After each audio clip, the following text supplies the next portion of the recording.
Konnichiwa, disciples of the Sports Dojo. I am the Sensei, Fred, please. With me is the Senpai, the learner, one Taylor Eubanks, the Stallion himself. What up, bro? What up, bro? Are we in it? Well, let me tell you something. The disciples of the Sports Dojo are in for such a discussion today. It's game In fact, we even jumped. It's game day. This is Super Saturday. It is because we have Clash at the Castle. Yes. Worlds Collide, All Out, and the start of college football. That's right. And unbelievable. Already a solid start last night. A couple of games. Let's get it. Let's just address the elephant in the room because we're about sports enlightenment.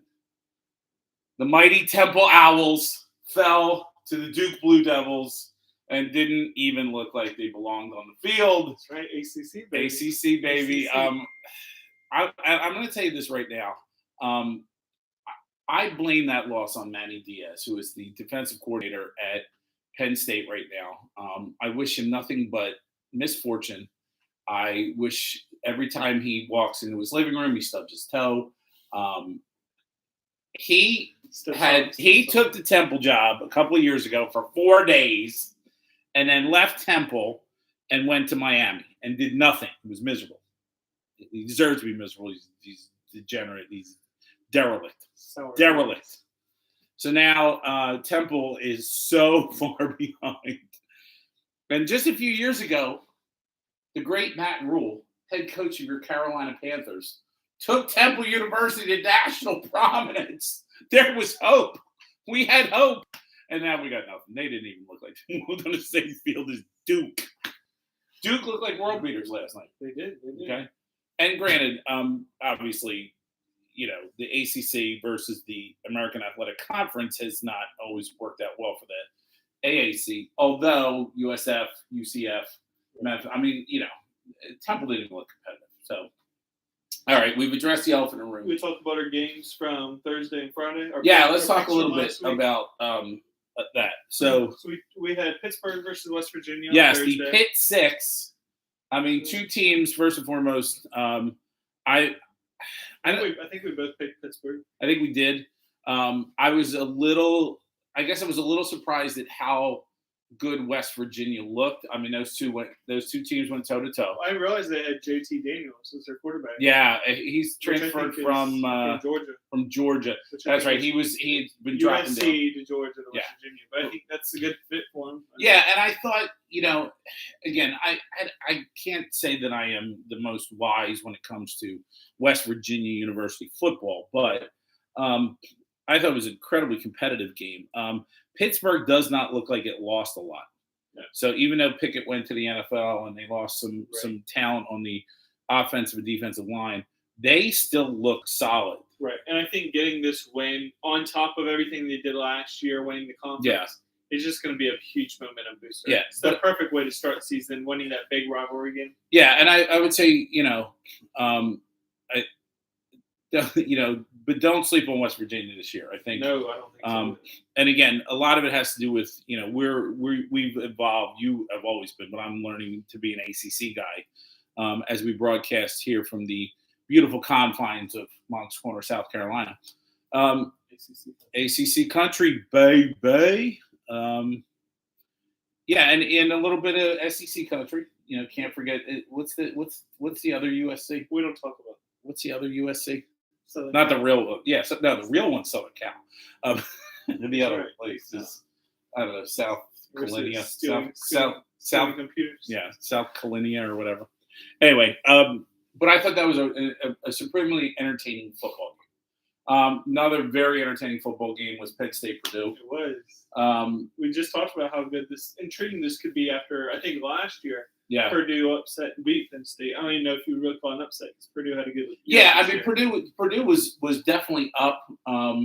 They just I don't know what it was. I mean that kid clicked in the last minute of the game, or the last 2 minutes, but they didn't burn a timeout. They went 82 yards and didn't burn a timeout. So it was just brilliantly run. You talk about a 2-minute drill. I don't know what Purdue's defense was doing, right? But they Penn State again. That was a really good win on the road for Penn State to open up the season. I think Purdue, they'll probably level off, but I just thought Gus Johnson, because it was a Fox game, was talking about how you'll never see a 2-minute drill run that well, and there was some truth in that. He was saying it was one of the best, game-winning type drives that he had seen, and there was truth in that. I don't know if it was the best, but it certainly showed that this kid can play quarterback, which has always been the Achilles heel of Penn State. So, all right, what else do we want to talk about last night a little bit? I didn't really watch any, but if you watch some, we can discuss. I watched a little. Tried to. Obviously, my attention was focused on Duke and Temple, right? But watched a little bit of TCU and Colorado. I thought it was going to be a little bit closer. You're in Boulder, shoulder to shoulder in Boulder, and TCU.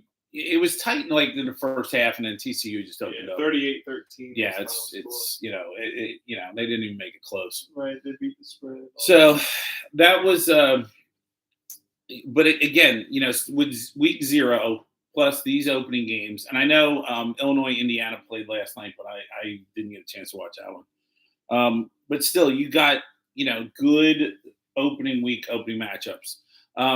What I do want to focus on is you and I are in a little of a group, and if the disciples of the Sports Dojo would like to look up on the ESPN college pick'em, look for the Sports Dojo group. Yep, and it is open to all the disciples of the Sports Dojo, so you can come and join us. I want to talk about these games because not to lean, not that it much matters, but I want to see if you are laying the favorite down. Are you going to lay at the favorite down, or are you living in the doghouse? That's what I want to know. And we can kind of trade off, so we'll talk about each one. First game up on the list of our games is Colorado State Rams. Versus Michigan State. Colorado State's receiving 27.5 points. All right, which way you leaning? I'm going Big Blue. Big Blue. I am too, but I'm taking Colorado State, and I'm taking I'm living in the doghouse.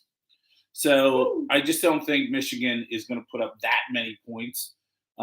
Again, not knowing a whole lot about Colorado State's program, I think that's a whole lot of points for Michigan. I think it's the easy one. So I'm living in the doghouse. All right. So you're planning to start off 0-1 is what you're saying. Yeah. Well, so be it. Where are my picks? I know the. I got to go to games. Sorry.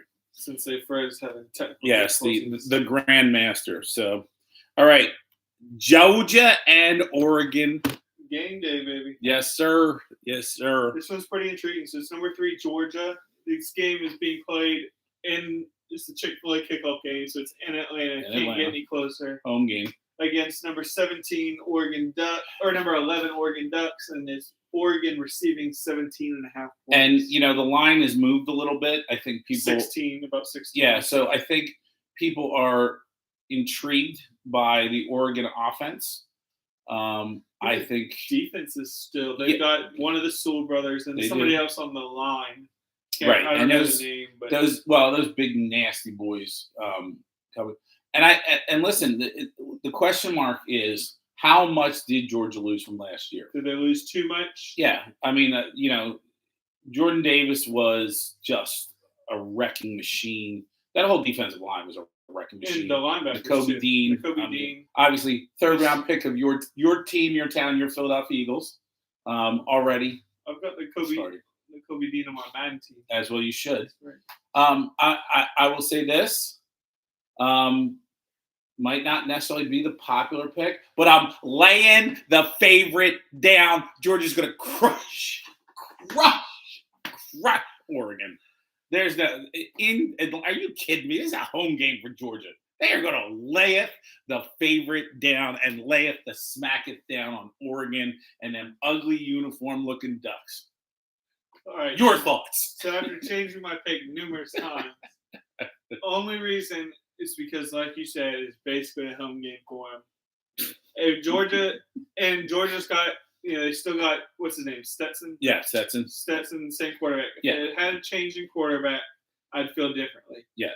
By the way, I think 17.5 can easily be achieved. Lay it.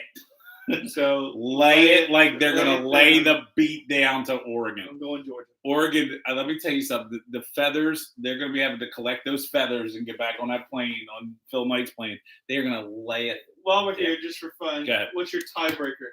This tiebreaker game, how many points? Oh, it's Notre Dame, right? No, it's this. Oh, is it? Yeah. Oh, excuse me. All right, on to the next one. Yeah, it's fine. Ignore me. All right, so next stick with the show notes. Next, we got number 9, Oklahoma, playing home against the UTEP Miners. Yeah, layeth the favorite down. 32.5 Yeah, points. Layeth the favorite down. Oklahoma's going to come out. So you think even with Brent Venables, the defense coordinator, Oklahoma still got the quarterback? The favorite down. Yeah, listen, Venable, God bless him. He's a Clemson guy. His defense guy. Yeah, he's gonna help. The Big 12 defense is always a rumor. The only time they played defense in the last 10 years was Baylor when Matt was there. It's the only reason why Baylor came back to prominence. Stop. I think, and again, I don't know much about UTEP, but layeth the favorite down. I agree. All right, the South Florida USF Bulls, which, by the way, are head coached by former Clemson offensive coordinator Jeff Scott. Yes, who is a good head coach. And they've picked up several transfers from Clemson the last 2 years. Against the number 25 BYU. Yeah, BYU's always scrappy. God bless the Mormons. They get them big Samoan boys and they get them kids from Utah that can seriously play. South Florida is getting 12.5 points. Yeah, I'm laying in the doghouse on this one. I think it's going to be a tight game. Again, this is the beauty of college football because you never know. Again, I think BYU probably wins this game, but I think in this particular case, I think that's a lot of points for BYU. I think it's a blowout. Give me the Cougars. All right, so you lay the favorite down. I take. I'm living in the doghouse. All right. The huge matchup. Offensive points coming up. Huge matchup. How does Lincoln Riley do? All right, we got the number 14 Southern Cal Trojans at home against the Rice Owls, who are 34.5 points. Yeah, underdog. I'm living in the doghouse only because I think they're gonna win by 32, not 34. Oh. I think Lincoln Riley. I think the first half they just. I think Caleb Williams just. Yeah, loose. But I think they'll take their foot off the gas. I think they maybe have the point spread done by first half. Yeah, and that may be so, but I think Rice, they might put up some points in the second half because I think they're going to take their foot off the gas and put the reserves in. Are you trying to win picks? No, what I'm telling you is that I think 34 is too much for Cal. Well, I like that we have a lot of different picks. Yeah. So I'm living in the doghouse only because I think they'll win by 32, not 34.5. So I am living in the doghouse. All right. The number 20, the Kentucky Wildcats, the SEC at home against Miami of Ohio. Yep. Layeth the favorite down. 20.5. Layeth the favorite down. I agree. I've always been a Kentucky fan. Yeah. And by the way, with Calipari coming out and calling Kentucky a basketball school and Stoops firing back and saying, hey. Oh, he did? Yeah, this was a couple weeks ago. And Stoops came out and said, look, don't disrespect the other sports and don't disrespect the hard work that everybody's put in, which I believe. Right. I absolutely think Stoops was spot on when he talked about that. Some good. And again, Stoops is a good coach. He's I think he's better than his brother. My opinion of his brother is whatever. But and not that Bob Stoops is a bad coach. He's just one of them good old boy type. Right. But I think Mark Stoops I think he's a sharp guy. I think he's a good head coach. I think he's been able to recruit. And I think Kentucky will layeth the favorite down as they layeth the smack down. Again, not knowing much about Miami of Ohio. Smack down. Yeah, they're going to get smacked down.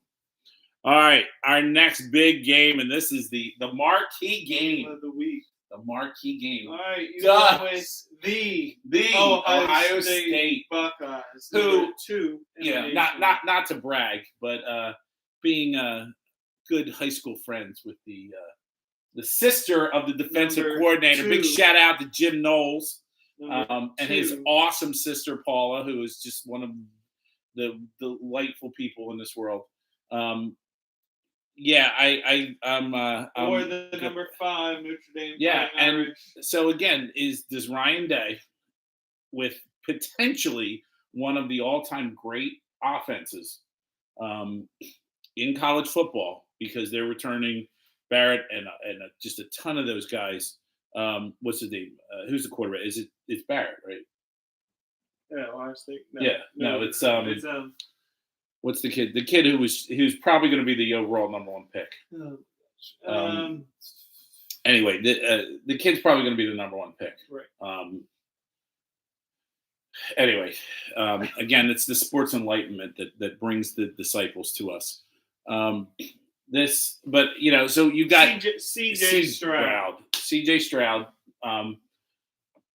So you got this this possibly vaunted offense. You've got it's crazy to say, but they have a revamped defense. They brought Jim Knowles in from Oklahoma State, who was really, again, brought defense to the Big 12. Oklahoma State they were stout last year. Knowles has just been a rise. Like I said, he's a Philly guy, went to Roman Catholic High School. He's a Duke guy, a Duke graduate, smart guy, heck of a defensive coordinator. Versus, of course, the new look Notre Dame, Fighting Irish of Notre Dame, brand new first-time head coach, new quarterback, I believe. Yeah, because book's out. New, a whole lot of new offensive stuff going on. It is either an opportunity for Notre Dame to truly show that they're still there, they're still there, they're not going. or Ohio State to say, oh no, things aren't happening. So tell me what you're thinking. So it's 14.5-point underdog for Notre Dame, which is big. I'm going with the Catholics. You're living in a doghouse, sorry. Going with the Irish. The Irish. Living in the doghouse. Okay. I am layeth the favorite down. You're wrong. I don't think I am. It's my job to tell you. It is, and it's, as we talk about sports enlightenment. But here's what I'll let the Irish show you. The Irish are going to get their heads handed to them. And I think Ryan Day wants to stick it to Notre Dame. Just that you got to make a statement. This is a statement type game already. First game of the week. Right. They are going to layeth this favorite down. They're going to smack. I think they're going to beat them 30. So, all right. Next game. Well, you know who's Roll Tide, baby. Who's going to lay the smack down. Roll Tide, baby. Do we even have to talk about this one? Alabama versus Utah State. Lay it. Plus 38. Lay it. 38.5. Lay it. Lay it the favorite 42 down. 42 to nothing by half. Yeah, Roll Tide, roll on. Roll Tide. You don't even talk about that one. They're not even going to see the Tide coming in. No. That Tide will roll hard and fast. This next one is actually intriguing. Is it? Can I tell you? Is it? Hold up. Give me 2 seconds. Yeah, No, I'll tell you one. You can tell me all you want, because Alabama and Texas have the 2 highest point totals. So they are the 2 biggest favorites this weekend. And so I'll tell you why. Go ahead. So Terry Bowden is the head coach at Louisiana Monroe. Yes, he is. And I think Louisiana Monroe a couple of years ago, I want to say either beat Texas or they played them a couple of years in a row and they've contended. I'm not saying I'm picking Louisiana Monroe, but it'll be interesting to see Texas. Who's their running back? The kid. Was he first? Bijan Robinson. Bijan Robinson. And no, he's coming back, returning running back. In the great recruiting classes Texas has had the last couple of years is Texas. Everybody seems to think Texas is finally. Well, they always do. Right. But they've thought that for a decade. So is this game, 40 points, just looking at the spread is a lot. Yeah, layeth the favorite down. I'm going. And no disrespect to Louisiana Monroe, but they're just not. They're not there. Well, I'm going Louisiana Monroe. Yeah, you can, because I'm laying the favorite down. That's fun.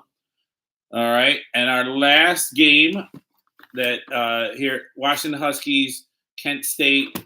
I don't know either team. I'm laying the favorite. Well, I've just heard that I think Washington's supposed to have a good year. So but Washington. Yeah, but here's the thing: a good year in the Pac-12 doesn't mean anything this year. No, when the super conferences come, it might make a difference. I just got Washington. I don't know anything about the Golden Flashes of Kent State. What about Notre Dame, Ohio State for the tiebreaker? How many you got a high scoring game, low scoring game? How many points? I think it's going to be a lopsided game. So how many points you got? I went 55. Ooh. Yeah, I think Ohio State is just going to just run circles around them. I went 54. There you go.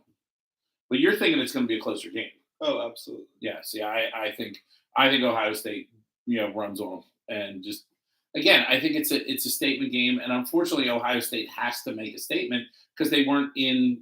They fell off last year, right? And they've got to from the jump let the world know, hey, we're back. Hey, this is a new season, and we're coming for everybody. I don't know if anybody's going to be able to do this. All right, a couple of games that are not on the list, but obviously big games. We'll start with Sunday. The LSU Florida State game. Is that Baton Rouge or is it in Dallas? No, it's in. Well, I don't know if it's in Florida State or if it's neutral. Give me one second. I thought it was neutral ground, but it might be. Anyway, Sunday it probably is. Yeah. Well, obviously, and how smart is college football to move to a Sunday game? While the NFL is still getting their act together, I thought it was brilliant, and I think it's going to be a really, really good. I think it's going to be a good game. It's at the Caesars Superdome in New Orleans. Oh, so it's a home game for LSU. That's a home game for LSU. Get it, dude. Yeah, I'm gonna say this. LSU's a 3-point favorite, which is not much for a home game. I mean, basically, it looks like a push. I honestly think Florida State upsets them. I do. Not that I have a whole lot of faith in Mike Norvell, but I think after last year's essentially embarrassing season, and I said this in prior conversations that Florida State was one loss away from FSU calling Dion and saying, "Hey, you want to be head coach?" And I still think that's eventually going to happen. I think if Mike Norvell keeps tripping up, they're going to be calling Prime, which will be a disaster, but that's all right. And with Brian Kelly, I'm not a big fan. I don't know how much you've listened to one Mr. Patrick McAfee this week, but one of the boys, I guess it's Boston Connor. Boston Connor, that's right. Has Lou Holtz. The shout out to Boston. What's up, Boston Connor? He has a Lou Holtz impersonation that's dead on. And the story about how Lou Holtz came out and said that Brian Kelly never returned a letter, which just goes to show you what fraud Brian Kelly is. He was going on for about 10 minutes and had everybody. I mean, he was dead on, balls accurate. And so I just don't know. I liked Coach O. I'm a big fan of Coach O. I don't know why Coach O didn't work out. Tigers. That's right. Hey, Dewey. Gold Tigers. Yeah, by the way, he coached The Rock. Make sure, Dewey, keep them pads low, Dewey. Keep them pads low. So Brian Kelly in LSU is just a recipe for disaster. So I actually think Florida State upsets him. Too many weapons for Coach Kelly and LSU. Yeah, I think Florida State is much improved team this year. They better be. They got Jordan. They better be. Jordan Travis back at quarterback. Yeah. Some consistent quarterback. Yeah, play. a little stability. I always thought they had great running backs. But I just think going back to the days of work done. I just think LSU is going to be better. They're going to have more weapons. I think LSU gets the win. Here's the problem. Here's what's going to be the problem with LSU, and I'm going to put it out there. And I like Jaden Daniels as a quarterback. Yeah, but LSU has never truly been known as an offensive thing. Now, the blip was when they won because Burrows, right, and you had the weapons, right? They have lived in the defensive space. That's where they've always lived. LSU's been all about defense, about monsters in the secondary, about big boys up front, and just chewing up. Brian Kelly's going to try to bring that fast-paced offense down to LSU, and I don't think it's going to work because the real weapons are going to Alabama. The real weapons are going elsewhere. They're going to Florida. They're not going to Louisiana. And I think Brian Kelly's. I think he's a bad fit. So it's gonna be fun texting you tonight, telling you. Telling you you're wrong. Yeah, well, listen. I hope your little thumbs are working quickly. So I can mock you. With all the touchdowns. Yeah. Well, good luck. I think Florida State's going to play defense. So that's the other thing. Well, all right, let's talk a little bit about another marquee game on Monday night. Ya boys, the number 4 ranked Clemson University going down. Are they going down or are they home? No, they're home. No, it's in Atlanta. It's in Atlanta. Okay, so you're in the home of Georgia Tech. Basically. And Clemson is only a 22.5-point favorite. Easy. This game's Are you laying it down? This game's over for Or does Jeff Collins, Georgia Tech alum, former Temple University coach, lay it down. You're laying it? Yeah, I'm laying it too. Although I think Georgia Tech's going to give them a better fight. I don't think so. They had their chance last year. Yeah, I think 22 is reasonable. DJ's back. One of the best running back cores in the country. Yeah, in my opinion. But I will tell you this: DJ has to play better. And he will. He better because he will. Now he was showing that progress. I was listening, and so I was listening for Clemson player just graduated last year. Darian Rencher has a podcast. He was started off as a walk-on running back, but he was at Clemson for 6 years, and he's just a great person. And he's doing a podcast. He was on a podcast with 2 other guys this week, and they were asking him his biased Clemson opinion.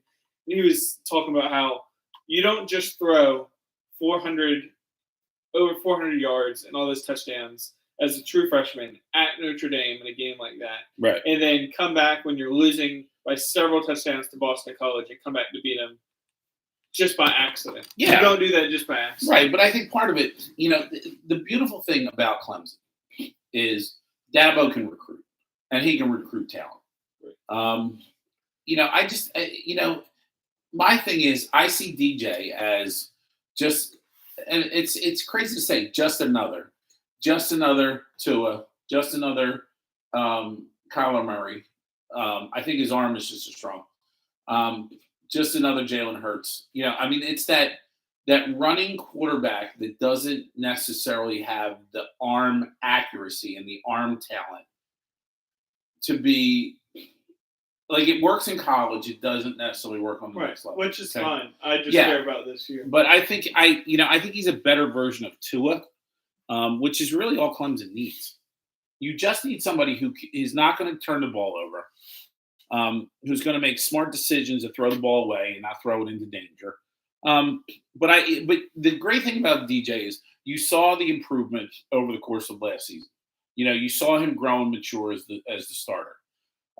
You would hope that a kid like him, smart kid, keeps his nose clean. He's a stand-up kid. He continues to just keep moving forward, and if he does, Clemson's going to do some serious damage. I think it'll probably come down to them in Pittsburgh, and I think Clemson's back, and I think they're back for good, because that's how Dabo rolls. Dabo, when he's down, he fixes the problem. So, but yeah, 22.5. Layeth the favorite down. Do we have any other big games that we want to talk about? Or no? Yeah, listen. Again, college football is back. This is fantastic. All right, I want to shift gears here, and before I shift gears, I want to give a shout out to our unofficial sponsor, Mr. Steve, and your boy giving us love. Mackenzie Landscaping. Mackenzie Landscaping and Landscaping Management. That's right. It. So, got to give love to our boy. A break in the action. That's right. Need your grass mowed, blown, that's edged, weed whacked. You need your grass whacked, blown, or cut. Edged. He's the man. That's right. But Goose I want to Creek, Somerville, Most Corn, yep. Daniel Island, North Charleston. They cover the entire Low Country. Let us know. But we got to give love to our man who. Not you downtown people. Yeah, well, listen, they don't have lawns down there, so they don't need them as manicured. All right, I want to shift gears. I want to talk NFL football. It's coming. Oh man, it's coming. But I have a question for you. So my uncle, an old head, old Florida FSU guy, now at New Mexico State, who sadly is New Mexico State University 0-2 already. Shocking. Sadly, like our Goose Creek Gators of the high school world. Anyway, so my uncle was on a rant the other day about how he does not understand how Jalen Hurts is not out there in preseason football games. I agree.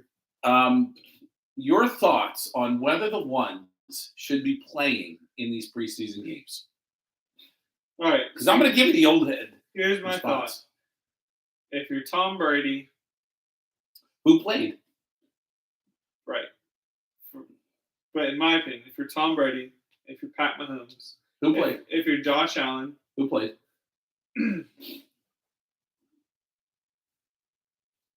Most likely, no. At the bare minimum, you put him in the last preseason game for a few drives or the first quarter, and they're out. If you are not tier 1, if you are tier 2, unless you're top of the line, tier 2. If you're mostly tier 2 or lower, then I think the Case Keenums. Then I think NFL right now is Sam Darnold. Right now is 3 preseason games. I think you don't play first game. I think game 2, you play a considerable amount of time. Game 3, you play a little bit. Okay. Now, again, my uncle's an old head. I don't think there's any reason, unless you just have if you are a Seattle Seahawks, straight on quarterback battle, then you play a little bit in all 3 games. Gino play? But other than that, I don't think any number 1 guy who is your number 1 guy should play in game 1. Oh, that's crazy. Now I'm talking at all. Should they be playing at all? Yeah, that's what I've been saying. So that's what I've been saying. Yeah. If you're tier 1, you play either none to just a little bit in that last game, just to get your arm going. Yes. And if you are in the middle of the pack, then you just play a little bit in 2 and 3. Okay. I'm going to dispense sports enlightenment. Sure, you disagree.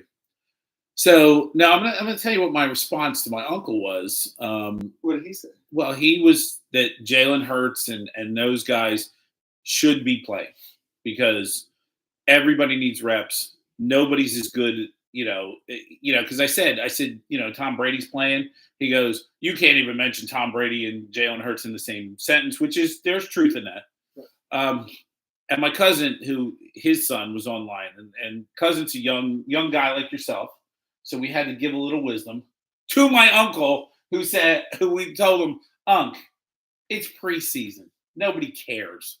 And by the way, no, they should not necessarily be playing in these preseason games because and here's the other thing, preseason, like these joint practices, you're going to get so much more out of a joint practice than you will in a preseason game. Because the reality is the preseason is now filling out your roster. So you're trying to find those guys who can fill out your roster. And when you look at NFL preseason now, it is basically like watching the USFL.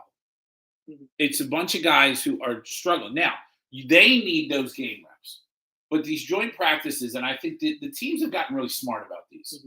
Now, Tom Brady played. Now, Jalen Hurts played in the preseason, went 6 for 6, threw a touchdown. Listen, he gets it. MVP.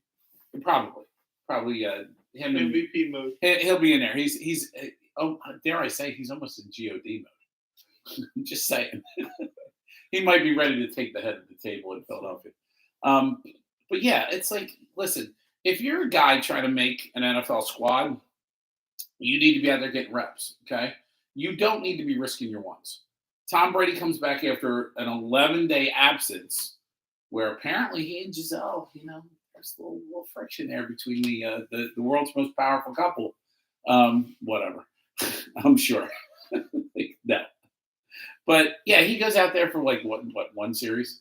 Yeah, okay, yeah, I get it. Tom Brady can play football. He can play a little bit. Josh Allen went, 3 for 3? Yeah, okay, he can play a little bit. I think the only reason why he went out there is because nobody wants to watch Case Keenum because he stinks. Mahomes goes out there, 5 of 5. Okay, done. All right, give me. He still does it. Yeah, he can play a little bit. But for a Geno Smith, yeah, you got to go out there and show you can do the offense. Earn it. Yeah, Russ didn't play very much. Aaron Rodgers didn't play very much in the preseason. I don't think he played at all. Yeah. So this was the conversation, and I was shocked that I'm thinking more like you young guys than the old heads. Because listen, you may see this as a little. This isn't white. That's gray. Um, I'm an old school guy. I believe in reps, but I believe you get the reps in these team practices and these joint practices. You don't need to be out there with guys hunting, trying to make a team. So, but I just thought it was an interesting conversation a week out. Obviously, next week we're going to be able to focus on the NFL, baby. That's right. Real quick, Thursday night, though. It starts Thursday night. You got Tampa and Buffalo. So that's a big one. I think it's Tampa and Buffalo, isn't it? Hold on. Let me go to the show notes. Again, AKA Google. Yeah, for me, it's Yahoo. Oh, Bills Rams. And what do we got there? Bills 2.5-point favorite. Is this in? It's in LA. So the Bills. Basically, it's a push. Your boy got Josh Allen as his fantasy quarterback. Yeah, your boy got Patty Mahomes. I came this close this week because I really think he's the real deal, and statistically, I think he is. Oh, there you go. I really came close to making a trade for Josh Allen for Herbert. That would be one I'd have to consider because consider everybody stays healthy. Yeah, I think Herbert's such a freaking good quarterback. I think he's gonna be a beast. I mean, I think they're. And he's got so many weapons. He does. I think he's got better weapons than Allen does right now. Yeah, their biggest problem is their defense. Their defense stinks. Right. But they had more time for the offense. Yeah, and that's just it. I think they're going to make a serious run at Kansas City. Obviously, I think they're a playoff team. So it's just Herbert's that good, and I'm surprised because again, he's an Oregon guy, and I didn't expect much, but he is that good. That I think from a fantasy standpoint, that's not a bad trade. Right. Did I pull the trigger on it? No. I will tell you the trade offer I got, which I said no to. Really? From who? I can't remember. One of the guys. DK Metcalf for Debo because I got Debo Samuel. No. And I said no because I just don't think. Know who's throwing it as DK right now. Well, it's going to be Geno Smith. He's going to be the number one guy. But that's the problem. Is Geno going to be check down Charlie? He's still the deep guy. Yeah, and that's just that. I don't think Geno can get the ball down the field. He never has been. Well, it's not so much that he's old. No, he's getting old. Yeah, granted, he's a veteran guy. Right. Drew Lock would be a better person for DK, except Drew Lock stinks. Right. He's got no touch. So I think that's why you go with Geno because Geno's not going to necessarily lose you any games. Right. He certainly isn't going to win any games, but he won't lose any games. Geno's sort of the new Teddy Bridgewater. But it's better. I think they're the same. Geno was I think Geno was a better athlete coming out of West Virginia than Bridgewater was. But and Bridgewater's just had a little more consistent of a career. If it wasn't for that horrific knee injury, I think Teddy would have been historically a little bit better. Yeah. But Debo. Listen, Debo's way too much of a wild card, but he can be utilized. And listen. We all know he's unhappy, but you're still going to play, right? And you're still going to play out your contract, so it ain't like you're playing for free. And so I said no to that trade. Garoppolo's still a quarterback. Huh? Garoppolo's still a quarterback. Well, Garoppolo's still on the roster, but he's holding out. No, he's not holding out. They're going Trey Lance. They made the decision, and it's weird. It's almost like the Kaepernick / Alex Smith deal, where Jimmy's. I think they're holding on to Jimmy to find out who's going to be desperate enough to overpay for him. Maybe Seattle. If Geno doesn't work out, I mean, but see the thing of it is it's almost like they have the golden ticket in Garoppolo because everybody believes that Garoppolo is this world beater. Now, what he is a really good game manager. But quite honestly, right now, unless you got a starter that gets hurt, you don't need Garoppolo. Mm-hmm. What surprises me is I thought for sure like Houston would make a run at him. Right. Because, yeah, great. Davis Mills, right, whatever. Yeah, the sixth-round wonder. Okay, whatever. Because you could get Garoppolo. You could at least have a solid quarterback. You could start building that team again. But who knows what the expletive is going on in Houston. But that's just it. I mean, where else could Jimmy land? Right. Who else is so desperate for a quarterback? Because there was a lot of talk about Carolina, and Baker took care of, you getting Baker. Okay, you got a guy that's not going to, who seems to get it. I don't know. So, I want to, we're going to table the NFL, but I was curious to find out. And I'm sure the disciples of the dojo, just put that out there as a little discussion question. Should the ones be playing? And listen, Jalen Hurts, God bless. I mean, I hope he's at least a top 10 quarterback, top 15. But he didn't need to be out there. Are you kidding me? All right, now the big shift. Turning the boat, turning the dojo, and facing the sports entertainment world. Right. Clash of the Castle. As I'm repping the lightning fists. My man Punk. Which, I thought this week, I know we'll talk about AEW in a minute, when he came out, I think he's got top 3 best theme songs in wrestling. Are you talking about Cross? No, Punk. Punk, yeah. Well, but again, it's it's that old Living. Who are they? Living Color. Was it? Yeah. Yeah. So that was like my age. I mean, I saw Living Color in concert. I saw them open up for the Rolling Stones back in the 90s. An electric guitar. Oh man, it is a great theme song. And I will give AEW credit. They will go out and get the themes. Like the WWE has always now they've gone to doing their own thing, and because again, it's a marketing thing. You can put them on albums, whatever. But yeah, I mean, an AEW isn't going there.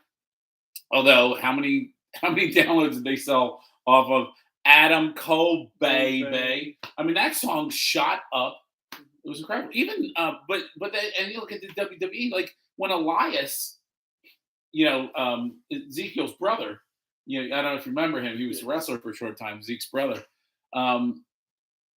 His album was really good. That Universal Truth. I mean, there's some really good songs on there. I mean, he's a really talented dude. And and shout out to Ezekiel. I mean, I and his entire family. Ron. Yeah, I mean, I really hope that he's healing, and we need him back. I'm worried about the wrath of Elias. If he comes back to avenge his little brother. All right, you ready to talk about speaking of avenging, Clash at the Castle? Let's talk about Clash at the Castle. Let's talk about If you're on the East Coast, we're an hour and 9 minutes away from. Yes, we are. So the pre-show will be starting in 9 minutes. I don't even know. Are there matches on the pre-show like there have been in the past? I don't know. All right. Let's talk about each match and let's talk about the build-up. So let's go from the bottom up. All right. So we got Edge and Rey Mysterio versus the Judgment Day. Finn Balor and Damian Priest. Okay. So and not Dominic. Dominic not involved. Judgment Day didn't add anybody to the group. Did not add anybody, and of course Rhea and Dom had a little thing. I think you and I are in agreement. I think this is where Dom. That was it almost felt like something went wrong in that. No. I think what it's building is that Rhea's in Dominic's head. Right. Obviously. Right. Okay. Obviously. But I think they're trying to build like a tension between the two of them. Like, so where are you going to go with that? Well, because you're a man of God, right? You're a good Christian boy. You don't think in terms of being a degenerate like I do. Okay? You don't know that. I'm a complete degenerate. You don't know what I'm thinking. Okay, listen.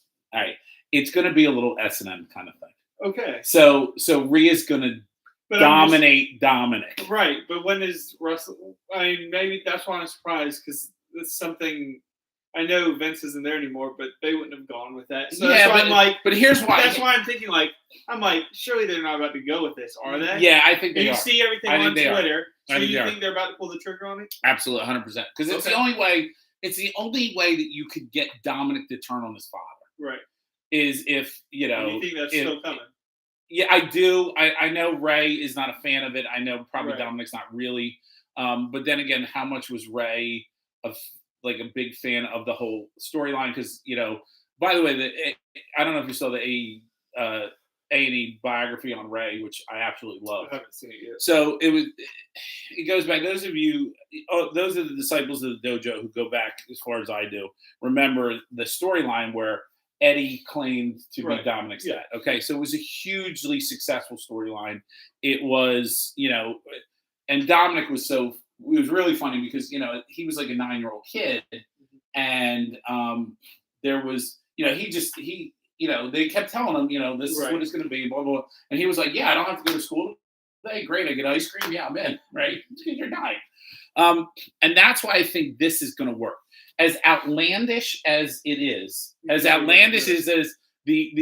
fight, a ladder match over the paternity of Ray's kid, with him and Eddie. This is just as wacky, and I think it works. So all of a sudden, Dom, Rhea's his master, and he's like a slave to Rhea, just because she has that look and all that craziness. I think it's the only way you get it.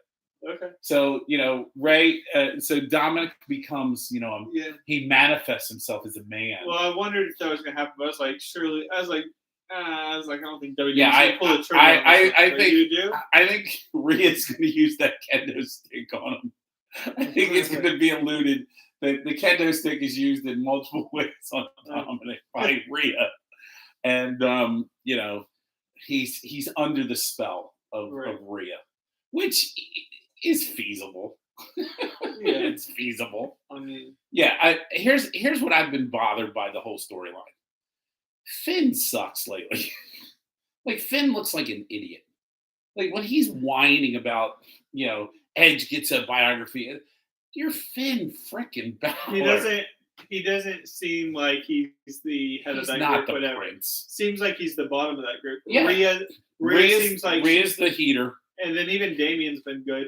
He's been good. On it. He's, the problem with Damien is he's always good matches. Yeah, he's always been limited though. I mean, just even when he was Punishment Martinez and he was in Ring of Honor, he's somewhat, because he's so big, he's somewhat athletically limited.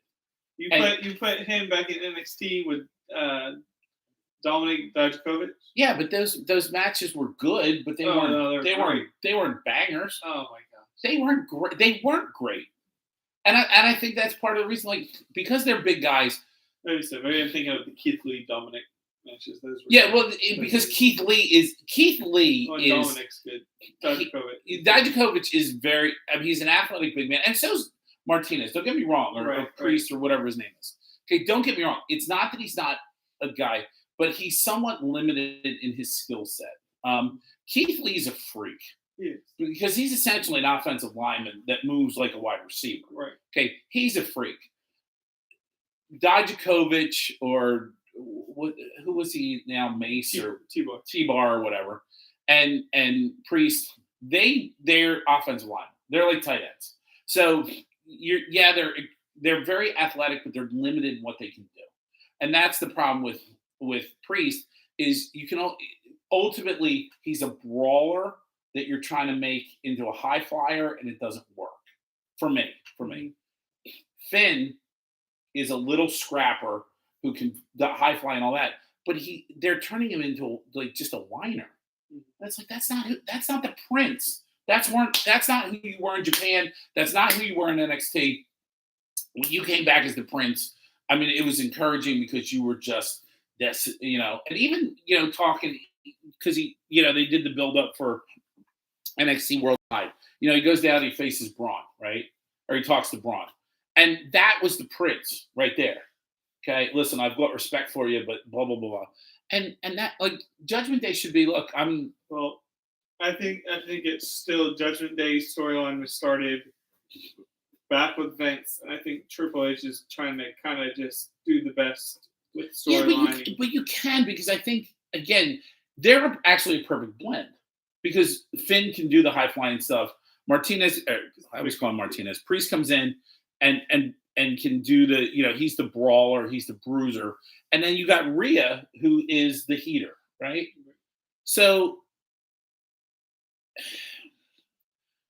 you look at Ray and Finn; they can put on a great match together. Okay, Edge and Priest put on a really good match, right?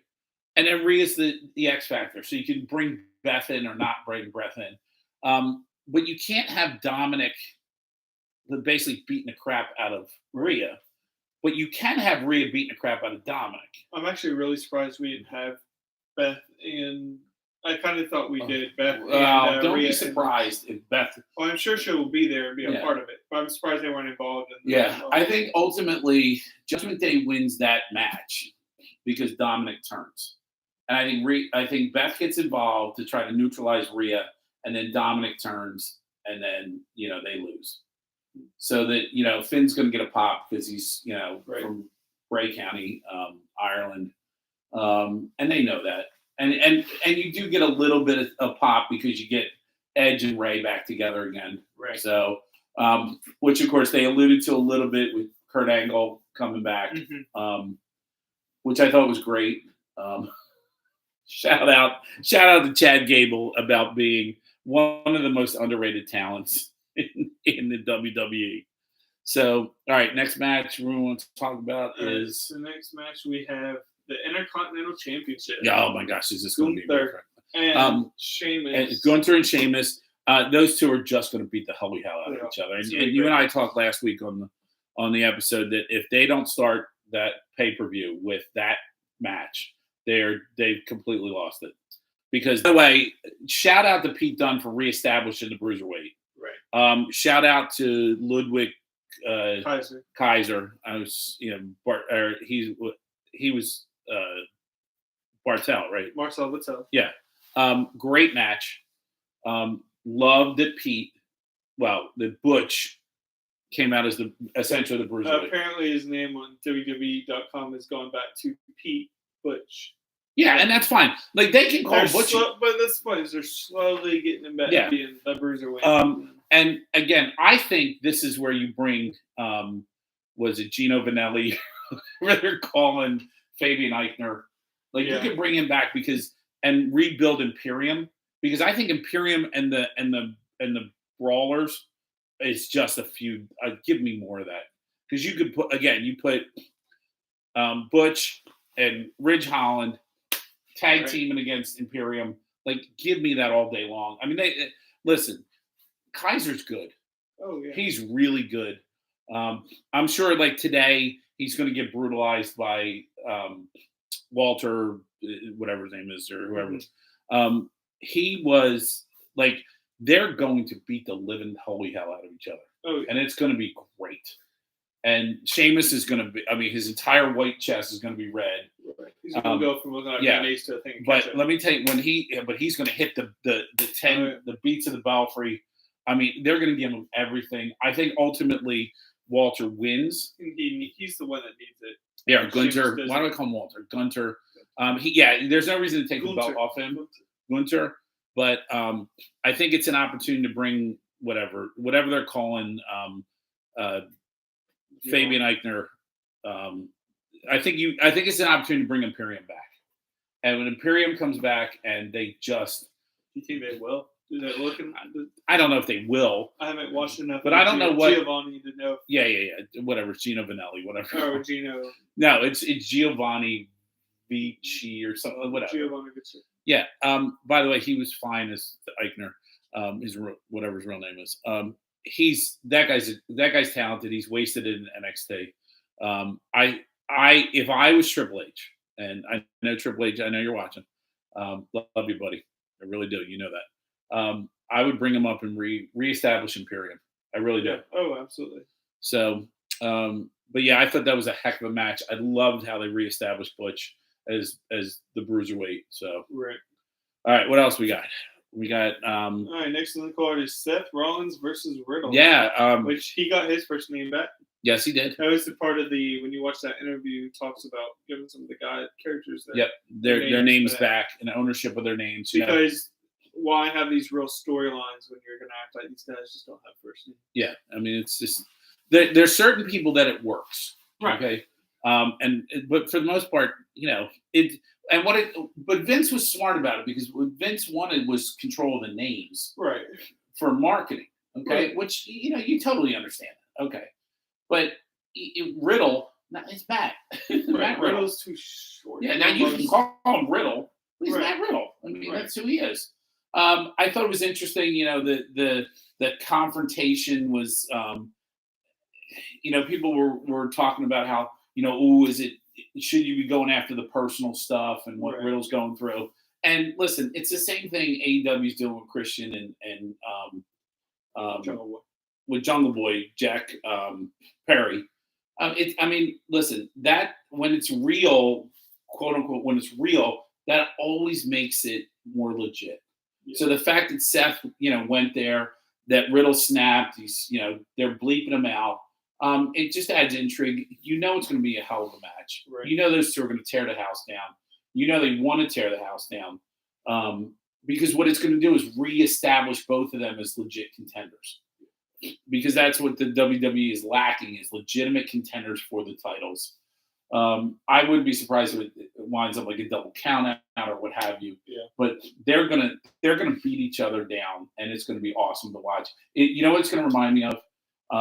When Riddle and Toothless Timmy had that cage match, Thatcher, right? Which was fantastic. Which was absolutely fantastic match. That was such a cool match. It was the perfect blend of MMA and that. And I get the feeling that that's the type of match that Seth and Matt are going to have. It's going to be a lot of false finishes. It's going to be, for the most part, Seth controlling the match, but Riddle coming back like he did against Roman. Toothless Timmy. Where's he? He got let go, and I think he's more like on the coaching on the independent scene or a wrestling school because he was an older guy. I mean, he was almost close to 40 when he came But he was talented. He was very talented and had been for years. And a good character. Yep. And he and Ciampa were fantastic together. I liked him going up against, I don't know if he was with,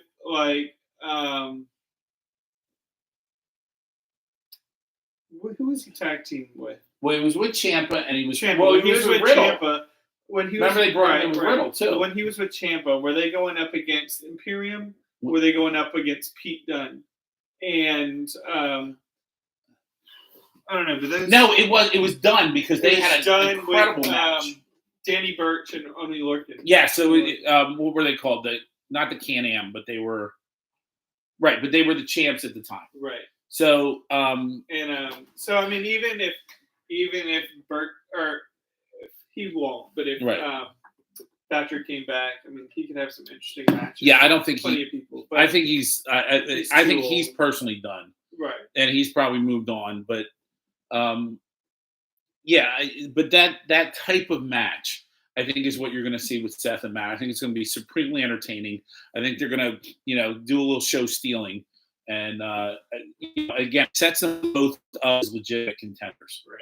So, all right. So next we have the 6-way Bianca Belair, Asuka Bliss versus Bayley, Io Sky, and Dakota Kai. We'll probably fast forward through that match. I mean, what does this match accomplish? I feel like both sides need the win. Yeah, I feel like it doesn't do any good for any of them. Yeah, but the problem is there's no intrigue in this. Well, it's like where are you going with this past today? And here's the other thing too. How is it Dakota and Io, right? Is she? How did they not win the championship? The crowd when they returned at SummerSlam? Yes. And you didn't. And then you put it with Aaliyah and Raquel. Stop. I mean, listen. I know you're trying to move Raquel into some position, but you should have.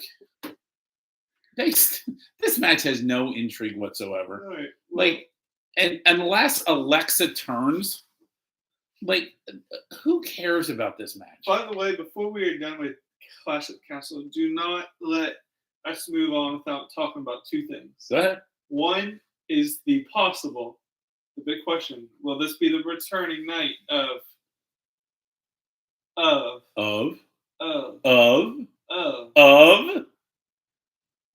Bray Wyatt? Shoes. So, we'll talk.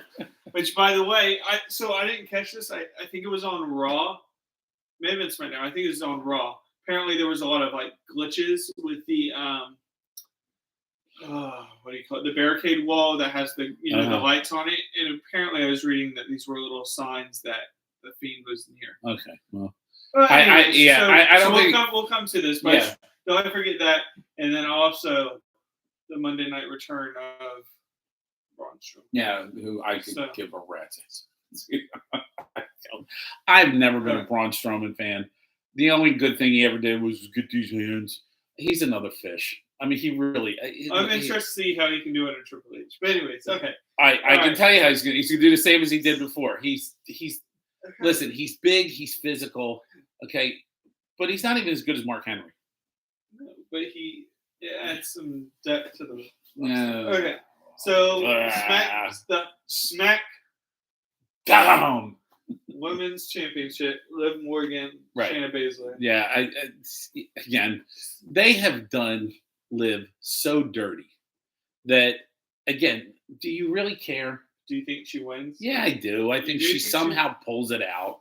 Yeah. She, whatever. Shayna's going to beat her up for most of the match, and then she's going to somehow pull the win out somehow, and then Ronda gets involved. Or maybe Shayna gets disqualified because Ronda comes down and she decides she's gonna, do this, and Shayna. You think Shayna and Ronda eventually team up? Yeah, absolutely, I do. Especially because a couple weeks ago when Shayna said to her, what's happened to you? Right. They've done Liv so dirty, and the fact that they're trying to make it like there's no way she's gonna win. No, they put the belt on her for a reason. The fans want to see her. And if anything, I was thinking about this. You could have her championship run like you did Ray's, right? So Ray, you got the greatest mass luchador at 175 pounds is your world champion. Right. Well, Liv could, that same type of run, she could be the giant killer. She could somehow, she's going to take a beating, but because she's, she's the underdog, she's this and that. And the fact that they've done nothing with Liv. And in a weird way, it's like what they did with Kofi. But even Kofi had Randy. Yeah, Kofi had a better run than this. Yeah. And Liv's an afterthought. And that's what's so crazy is the fans wanted her so bad to be the champ, and she's an afterthought. Right. And and to me, that's the true shame of it. The true shame of it is she's an afterthought. And it just doesn't. It's horrible. So I think Liv wins, but all right. Who cares? Who cares? The big main event, which I think is going to be great. I do too. I think it's going to be great. Is the undisputed heavyweight Universal Championship Roman between Reigns, the 2 year plus of Roman Reigns versus the hometown hero of Drew McIntyre.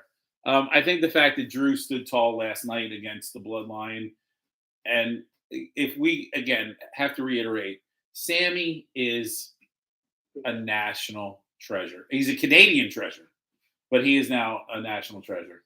The thing, he and the Bloodline this is so fabulous. And by the way, Jay has been awesome. Yeah. Jimmy's hysterical. Yeah. And Sammy, and we cannot forget Kevin Owens, because Owens is now being interjected to this. You don't have a match. I don't know that you see any interference from him. But here's what it is. Monday night when Sammy had that shot, and Sammy didn't take the shot because he knows who his brother is. And I think it's setting up the Bloodline versus Sammy and Kevin, which is give me that all day. Well, and then then you got Karrion Kross. That's why I think it's going to be X Factor. It's going to be interesting. I think what's going to happen is Kross is going to cause somebody to be disqualified, or he's going to wipe them both out. And I think they finally. I mean, that's why you had to have Triple H come take this over, because Cross is now a real threat to both of them. And that's what's going to be interesting. The titles are going to have to be split soon. Soon, but many contenders. but I'm going to tell you this. Well, there is and there isn't. I mean, the reality is you can keep the contenders fighting with one another. Right. I think ultimately it's Cross that causes Drew to lose. Right. And because that saves Drew as a contender. It gives nothing but heat to Cross, but it also makes Cross a legitimate contender to Roman. Right. So, and I'm going to tell you that when that music hits, I'm sorry, but he has one of the greatest entrances. One of them. I mean, I know, like when Punk, when the riff hits for, Cult of Personality, but when that and that fall and pray, right. It's and there. Scarlett too. Scarlett's amazing. I mean, she doesn't do a whole lot because she doesn't have to. Right. But what she does is everything to that entrance. Right. And she is such an X factor. I remember when in NXT when they had Priest and him, and he's calling her Smoke Show, and because she is. I mean, she's a beautiful, beautiful woman. Right. And then Cross just went ballistic. I could totally see Roman and the Bloodline kind of trying to get to Scarlett, and that would cause Cross to kind of lose it a little. Right.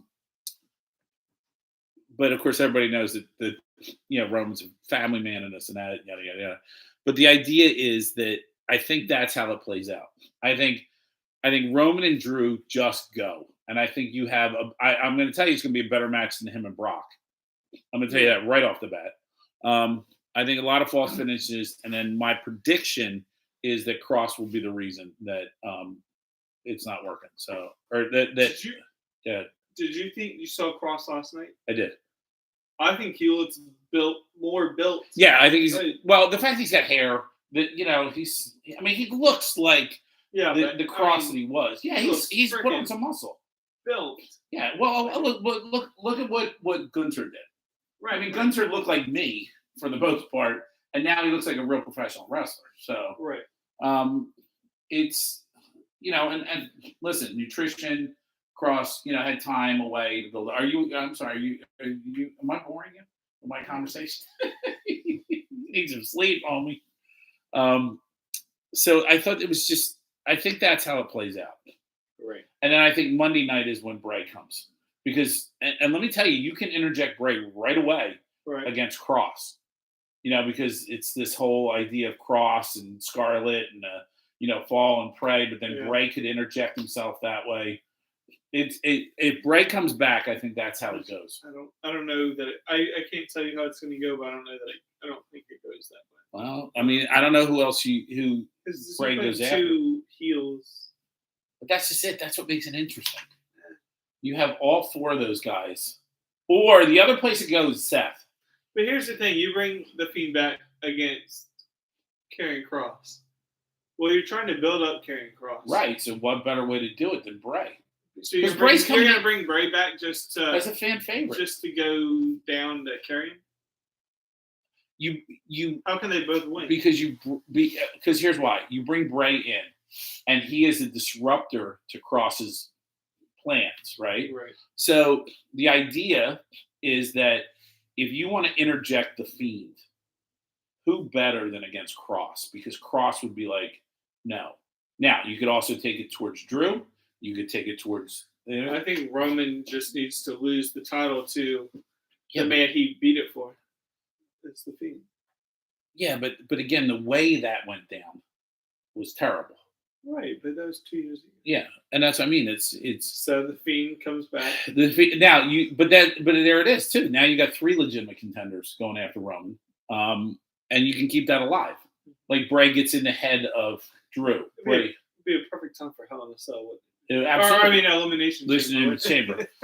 The other thing you can do is Bray versus Seth. Yeah. Or Riddle. You could get him in there. And did we see the Fiend and Edge? I don't know if we did. Did we? Yeah, because I think he alluded to it. I don't remember either. I think maybe Edge was gone by then. I think he did. Or early. It would have been early Wyatt, like early Wyatt family, like back when. No, but I meant the Fiend, not Wyatt. Like, did we see since Edge has come back? Have we seen the Fiend and Edge? As far as any alluding to it? No. I mean, when Edge first came back. Right. Bray wasn't there. Bray was gone. No, but Edge has been back for almost 2 years. But he's intermittent. He hasn't there now because he came back against Randy. Got hurt. And then it was like the Judgment Day, and then it was him and Roman, and Randy. Oh, the Roman and was there Seth? There was Roman and Daniel Bryan. Yeah, I don't know. It's been a lot of. No Fiend has been. So no. I mean. But it's what I would say to all of that is I think you can really, really, really interject Bray into either storyline. So you can put him in with Riddle and with Seth, and then when Cody comes back, I mean, my God, can you imagine Cody and Bray? Like that would be phenomenal. The ultimate hero villain. Yeah, story. Absolutely. Where's Monday Night Raw? It's got to be in this one coming back. It probably is. I don't know. Because I can't imagine how. Yeah. But I think Clash of the Castle. I think this is going to be a good premium live event. Oh, I do too. And I think that crowd is going to be so hot. I mean, they're going to be out of control. Yeah, I'm interested. Even I know it sounds dumb, but I'm interested to see the stage. Like, does he go back a little bit to like the staging of these pay-per-views, like how they used to be back in the day? Yeah, I mean, I think Triple H is 35 years. I think he's a guy that listens to but yeah, every pay-per-view they used to have stage sets that. Yeah.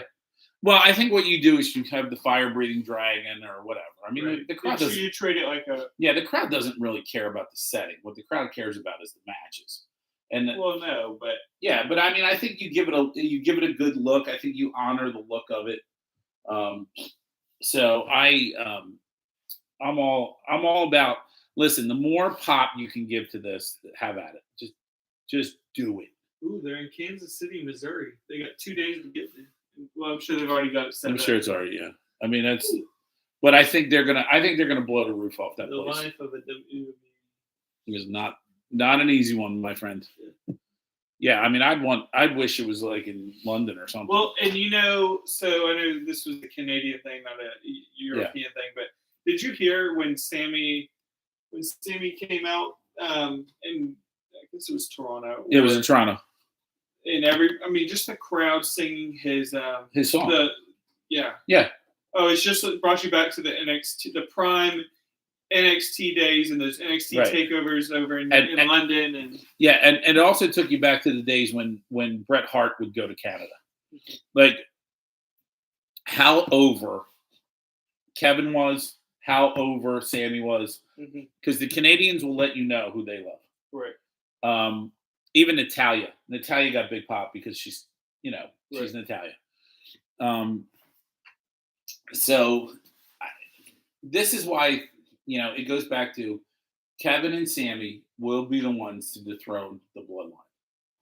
And it will be Jay saying, I told you. And once again, Jimmy, you didn't listen, and you can run all that drama through the bloodline. I mean, it's going to be, it's going to be so great to watch the Usos against Kevin and Sammy, and how, those matches are going to be incredible. We talked about the Street Profits and the Usos being great. Obviously, the New Day and the Usos were great. These matches are just going to be just battles. Right. And ultimately, Sammy will be the master strategist. Kevin's the heater, but you got Jimmy and Jay. I mean, there's just such great stuff you can do with this. So yeah. All right. We want to touch a little bit on NXT and Worlds Collide. I want your opinion on the quote unquote top talent, the Raw and SmackDown talent going down to NXT. So we've got a match for the. We got Ricochet and Carmelo Hayes. Yeah, which I think is going to be a tremendous match. Oh, I think it is too. Yeah. I think it's going to be a bang. And I think what it does is it's almost like a test match to see if Carmelo's ready for the big time. Right. And I think Ricochet's a great person to do that on because, everybody loves Ricochet. Ricochet's had this run with Baron Corbin. By the way, we didn't even talk about Baron Corbin leaving after this losing streak, but all of a sudden there's just, and by the way, stretch BMW. Shout out to BMW. Hey, Beamer. Hey, Beamer. Always been a JBL fan, so I'm glad. Even if he's just in the storyline, I'm glad he's even if he's the one who's he's always been so good on the mic, whether you like him or not. Yeah, he's love him. Hey, I mean that's what made him was how good he was on the mic. He's a true bad guy. I mean, even when they were the APA and just he should have cashing checks and breaking necks. He should have been on that series Evil. Yeah, I mean he and don't think that they won't have a second. Right. You know, I mean, listen, they'll milk that until they can't milk it anymore. We all love a bad guy. So, but he was a tremendous, and the metamorphosis of him going from Justin Hawk Bradshaw, he was APA, and then he became JBL, right? And it was all legit. I mean, he really was. Right. You know, he was. I would watch him like Saturday mornings on Fox Financial Network, and he was a contributor.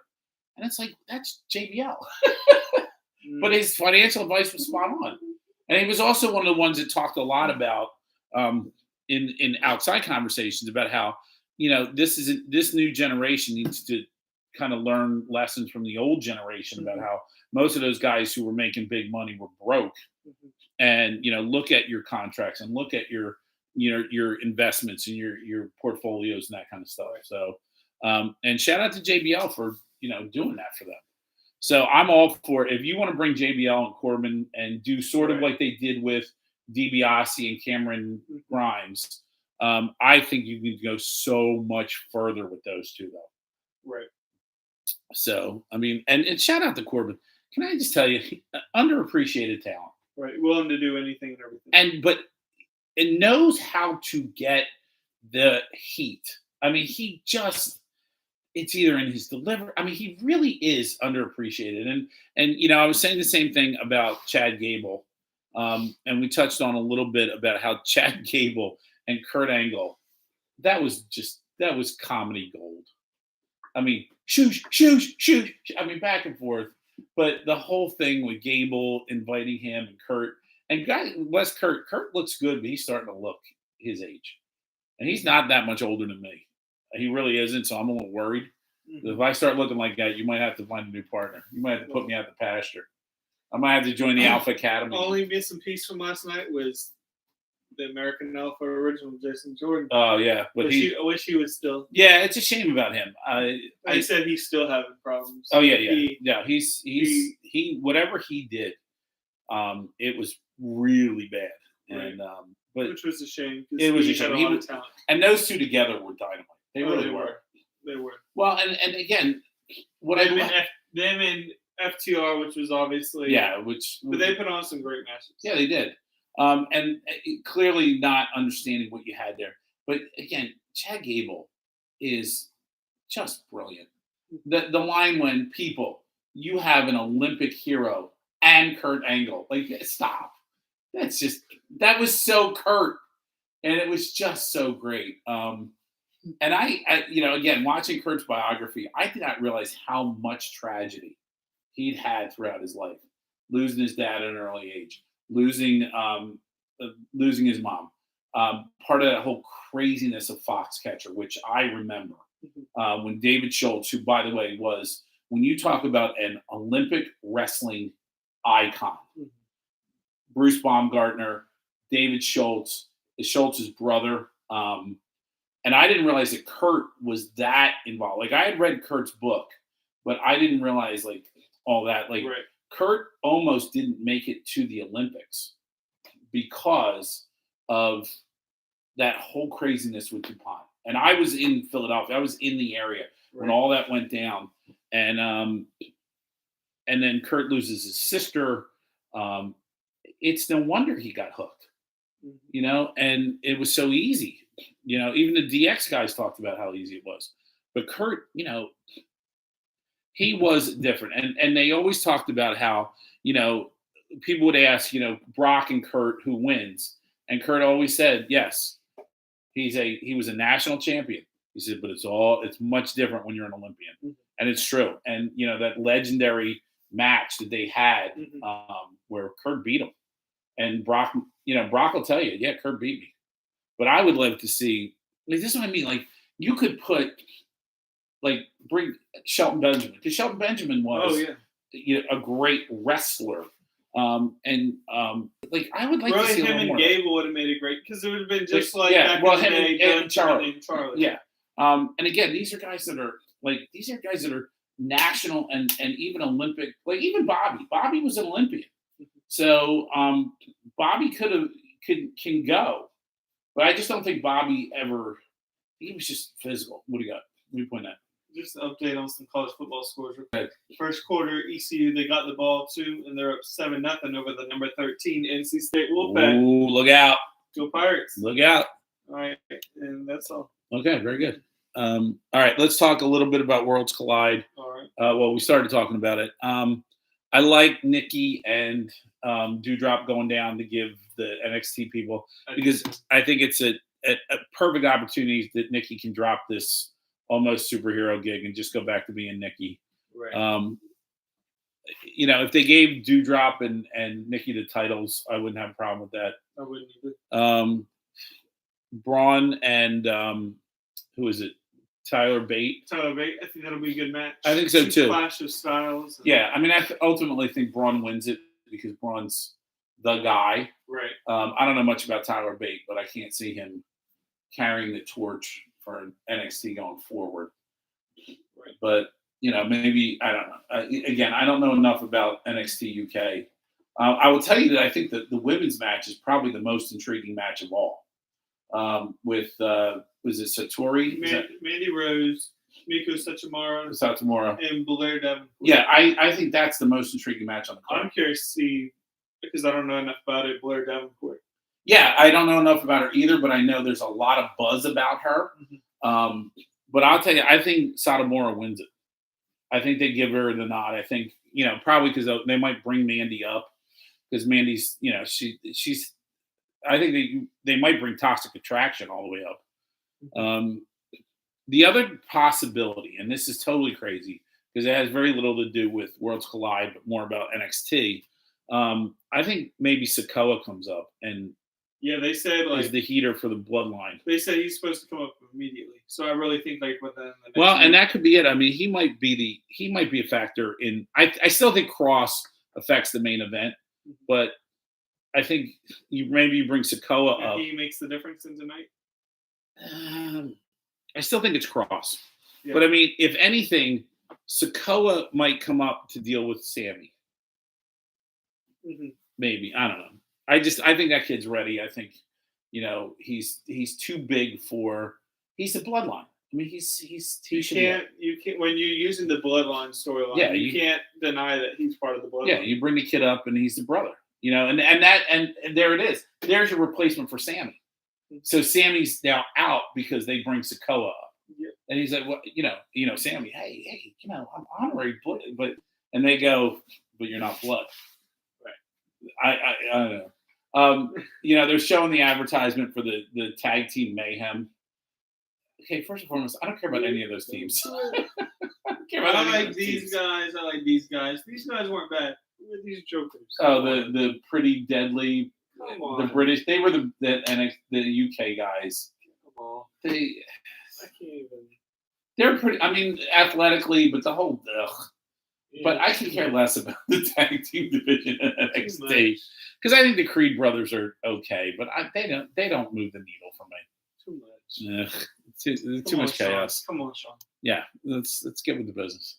Right. All right. Have we exhausted our WWE talk? Yes. We're 24 minutes into Clash of the Castle. We probably missed the first match. Preview show. But it's 1:00. Or what time is it now? 12:32. Oh goodness! All right. Are you in the next time? Oh my gosh! I'm so not there. I know the disciples of the dojo, but so we've been going for an hour and 24 minutes. Look at this. This card is humongous. What you're talking about All Out? 3 are pre-shows, but so let's just. All right, we'll buzz through it. Have you heard a couple rumors that I've heard they could just be rumors? Malachi Black possibly leaving AEW. Yeah, I think it's all going to be contingent on because and apparently Miro's unhappy. Yes, and too. And I think here's the reality, though. The AEW has so many guys that they need more. You need more of a TV presence than what they have. Too much to work with. And that happens. I mean, you get a glut of talent. And again, with Malachi, like I think that match is going to be an incredible match. Right. I think Miro comes out on top, but but there you go. You got 6 supremely talented guys plus Julia Hart, who's on the rise. I mean, but none of them are in the championship talk. Like the trios thing is fine, but the House of Black, they're primetime players. But where do you go? You think AEW eventually screws themselves? No, I think it thins. And you have to thin the herd eventually. Right. But I don't know where the House of Black goes because they're so. I mean, but 6 supreme, and even Sting. I mean, Sting still has it at 60 some odd years old. And Darby, I love because he's psychotic. And it's like the perfect thing. And Miro is so good on the mic, the Redeemer thing. I mean, give me a break. And it's the perfect crew to do it. But they're not prime time. They're mid card. If those two leave, do you think they go back? I think Malachi / Aleister Black would go back to WWE. Yeah, I think so. And I think Miro could too. With Triple H. Yeah, and then but again, that's why the splitting of the titles has to happen. Right. Or because you're going to need more content. Because when Miro comes back, he's going to be a wrecking crew. When Black comes back, he's just going to cause nothing but chaos. Could you imagine even Malachi and Finn, Malachi Seth, Malachi Riddle, even like Malachi, even against Gunter. Like, can you imagine Aleister Black and Gunter? Like, what a banger of a match that would be. 2 styles, but the master strategist against the ring general. Like, oh my God, it would be unbelievable. Malachi, even Drew. Yeah, and then you bring Miro back into the title ring. I mean, stop.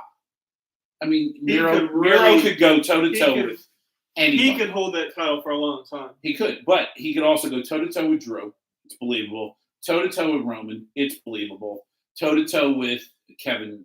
Right. Yeah, like anybody. Like him and Cross. Can you imagine him and Cross? Imagine him with the Redeemer against Cross and Fallen Prey. Like, oh my God, would that be something? All right, so. Anyway, but I don't even know if they're. I mean, again, they're rumors, so you have no idea. Right. So. But I think that will be. I think they're going to try to steal the show with that match. Yeah. I mean, the problem is it's a 6-man, so those are always chaotic. But right. I think the casino ladder match is going to be a fun one. Yeah, and I don't think MJF is the Joker. So it doesn't make any sense. That's another big question. I mean, in my opinion, I know we're kind of going out of order, but there's a lot with AEW. Yeah, anyways. So that's going to be like a 6-hour pay-per-view. Yeah, that's what they're saying, 5 to 6. So I think. I don't know. This is just my feeling. It's going to be like AEW Dark on. You have 45 matches. I don't know when it happens, but I think either MJF comes back tonight or he's not coming back. No, but here's the thing. I'm going to tell you right now. If MJF comes back, it's in the title, because because you've obviously building this towards something. So but he would come in and absolutely wreck the title match. If he doesn't, I really think he's not coming back. And I really think at some point he ends up in WWE. And that would make. I can see, especially with him being young, as smart or whatever he may be, as him being young, I think he's intrigued by now Triple H being in charge. Yeah, I mean, but the thing of it is everybody knows he gets it. Well, and no matter what, WWE's got the money. Everybody knows he gets it. He's got the money. And you see all the guys that go to WWE and end up in Hollywood, if that's what he's really looking at down the line. Jericho, Cage. Christian Cage. Lance Archer, all the veterans said that kid gets it. So if Tony can't work it out, and the only way you interject him in is if he wrecks the championship match. He wrecks it. Okay, he's not going to be the Joker. it's just there's only one place he goes. Right. Is Punk's about to win, or something happens between him and Moxley, and MJF comes back and wrecks the whole thing, because that's the only way you can bring him back. It's a darn shame, because everything else is beneath MJF. It'd be a great pay-per-view to watch. Yeah. But anyway, speaking of Christian Cage, and I know we're probably not even in sequence. I think he and Jungle Boy have an incredible match. I think this is the one that that Jungle Boy can sign off as that's the match that elevated me, and I think Christian knows that. Right. And again, the whole personal thing, like, yeah, Seth and Matt did it really well, but Christian was doing it 2 weeks prior. Right. Stop. So Christian's incredible. He's always been incredible. The captain, who was he? Captain Charisma. When he broke away from Edge and all that. He's good. This is going to be the match that elevates Jungle Boy to I think main event status. Mm-hmm. So, yeah. So that's going to be a great match, and I think Christian will sell. I think a lot of Jungle Boy in peril, but ultimately this is the match that puts him in the main event status. So right. So this is just funny. It was just funny last night. Back to WWE, Kofi. It was either Kofi or I think it was Xavier. Did you see him do the signal to Motor City Machine Guns? Oh, did he? I didn't see that. I think he did. It was when he went to do a missile drop kick into the.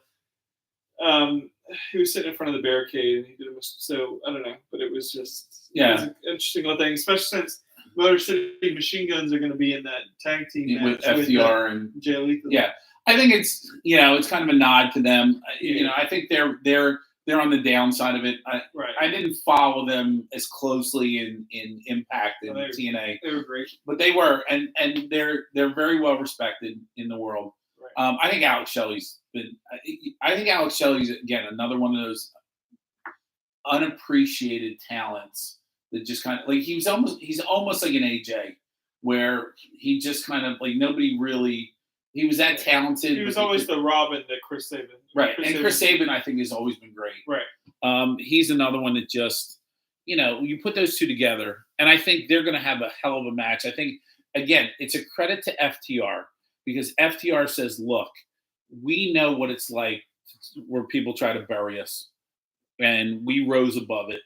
And now you bring those guys who, not that they've been buried in Impact or buried in TNA, but wrestling fans know who they are, but most of the people who watch wrestling don't know who they are.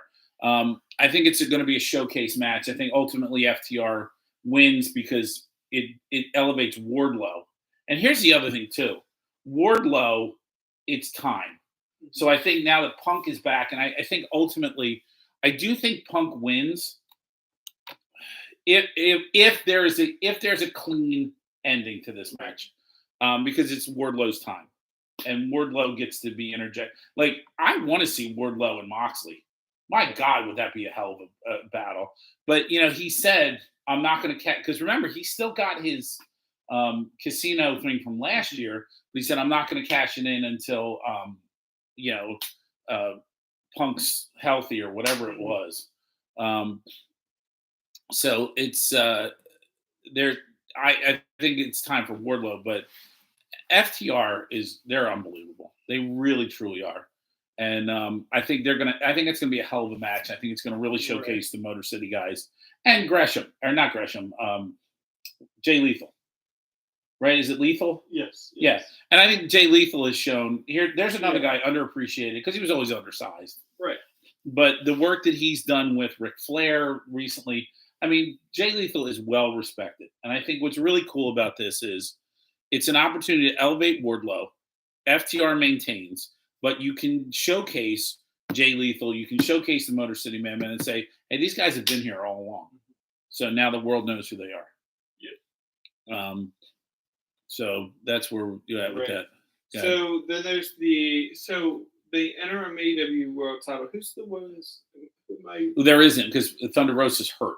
Okay. So this is going to determine who the champ. So person. Toni Storm, Britt Baker, Jamie Hayter. Did something happen? No, she's just there. No, they're just there. It's basically, if it does anything, it could put a little heat between Britt and Jamie, which there always has been. They've alluded to tension, which are really, just for storyline purposes. And Sheeta, she's been lights out. I think you've got Jamie Hayter's not quite there. Yeah. But I think you've got 3 of the top women in professional wrestling in that match. I think it's going to be Toni or Britt that wins it. Yeah, I think me personally, I think it has to be Britt. Because Britt took that title to a completely different level. Right. And only Thunder Rosa was able to sort of match it. And Toni's there. Don't get me wrong. She's tremendously talented. But I think you got to put it on Britt because Britt she's just it. She's next level. And tier 1 by herself. Yeah, like you've kind of talked about the what if scenarios. Like what if the Elite went back to the WWE and they brought Britt with her, right? Yes. If Britt in the WWE, stop it. Because you got her against Bayley, you got her against Bianca, you could have her against anybody.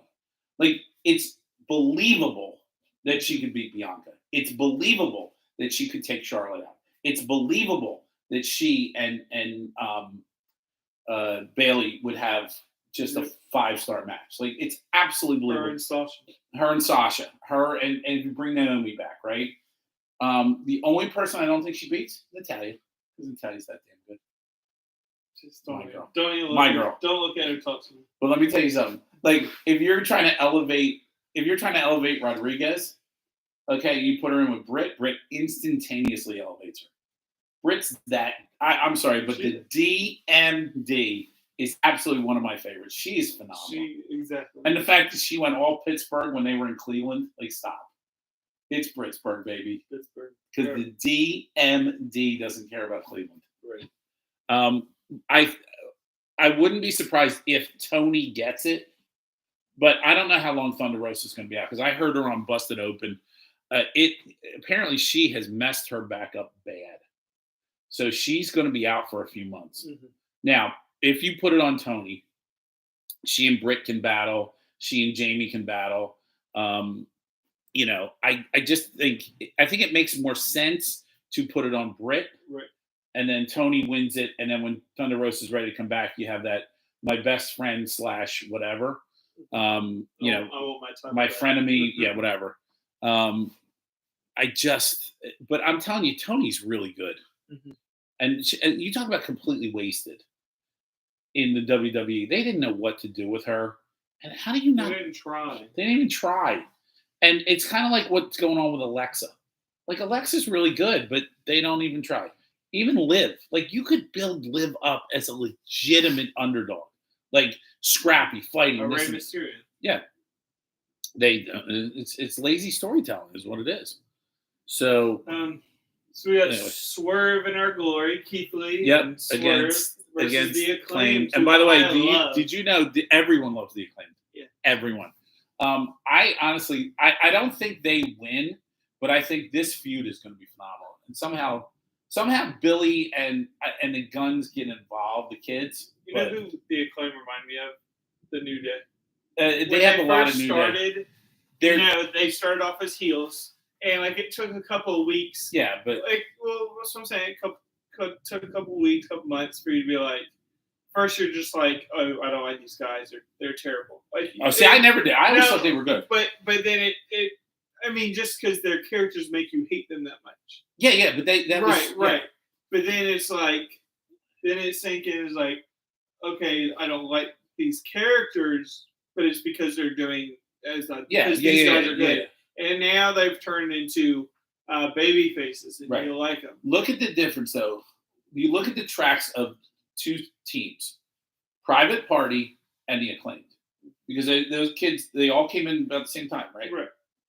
Private Party, for some reason, was supposed to be like it. Because those 2 kids athletically are phenomenal. Oh, yeah.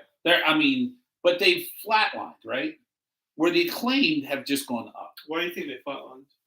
Because they don't know what to do with them. Do you think they started them off because they all talked about how they're the next Hardys? The next Hardys, and they tried to do the thing with Matt, and then of course Jeff can't. They beat the Young Bucks in the opening tournament, which was like what? And then they just flatlined it. And I think the crowd just never. They're whatever their shtick was, the whole private party and all that stuff. It just never flew. Where the Acclaimed, they had that opportunity to work the crowd. And by the way, shout out to the Acclaimed because from the jump I have always loved them. So much energy. So much. And, the whole thing, now they got Billy in their corner, like, Daddy Ass and Scissor. Like, all of it works. I just don't think they're ready to I don't think they're ready unless Billy somehow there's some shenanigans, but I don't think you can do that with the baby faces because essentially you had two baby face teams. Right. Unless you're going to do something with Swerve. And I think Swerve and Keith deserve to hold on to the title. Yeah, I do too. I think you just have a great match between those two. And, the Acclaimed just say, look, we're not done. We're going to keep chasing. Right. So, but it's going to be a showcase match. I can't wait just to hear the rap, just to hear what he has to say with Caster. And he's so up. I mean, he is. His raps every week are up to date and he's spot on. With funny. What's going on? He's funny too. And then when Bowens comes in with the he's just God bless him. But I think those four are going to put on a tremendous match. I have really come around on Swerve. Like I wasn't a huge Swerve fan, but he's really that good. And I love Keith Lee. Oh yeah, my God, Keith Lee is just he's phenomenal. He's because he's so different. He's an offensive lineman that moves like a wide receiver. He's got it on the mic. Yes, and the whole intelligence thing and how he fought so hard to not be a stereotype and a character. I think that's going to be a tremendous tag team match. Speaking of tag team, so update me on what's going on here. You got Kenny Omega and the Young Bucks. Yes, so it's TBD. No, it's not TBD anymore. It's